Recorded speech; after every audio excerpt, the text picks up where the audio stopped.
My brother, fool that he is, has loved Alexis since he was 17 years old. And Alexis has taken a little bit longer to come around to me. But that's what makes it so wonderful.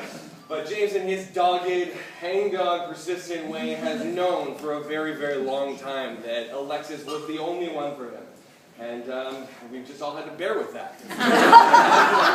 And we really liked it or not.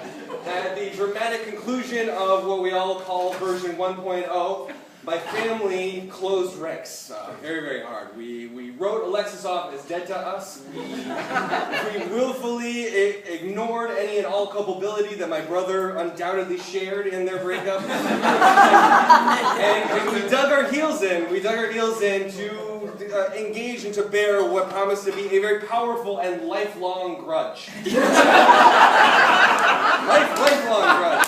So, one of those deeply satisfying grudges. So imagine our dismay when we found out one day that James says, you know, I've kind of been seeing Alexis a little bit. And the rest of us were still spitting on the floor in the mention of her name. Dismayed to know that she's back in.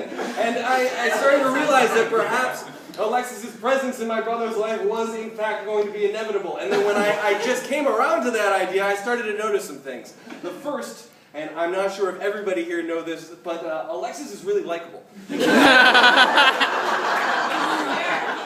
Yeah, she's okay. The icy aloofness that I promised myself I would maintain in her presence lasted about 6 minutes. I was just crushed by her charm and wit, and just what was obvious to me eventually that we were meant to be friends and now siblings.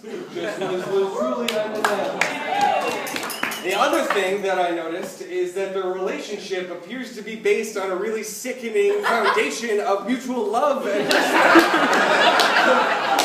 of caring and compassion and thoughtfulness, and it's just really impossible to deny. Really, how dare they? And the final straw was the change that I noticed in my brother. In Alexis' presence, there is a quiet, calm, a sense of security in his core that I had never seen before. You have to squint sometimes to see it, but it is, I promise you there. Alexis, make no mistake, my brother is a better man for your influence. He is better every day that he is with you.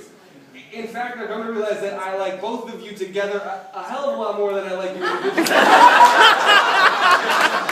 So I want to say officially thank you, Alexis, for being so maddeningly charming, and thank you, James, for ignoring all reason or the advice of all your friends and family to just leave that bitch alone and go like You knew in your dogged, persistent way that this was the only way that this story could end, or I guess begin, it seems, depending on your perspective. So I would like to raise a glass.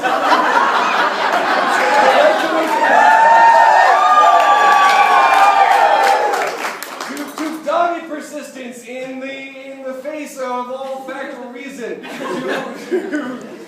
To two people with the courage to find one another and then lose one another and then find one another again. To James and Alexis.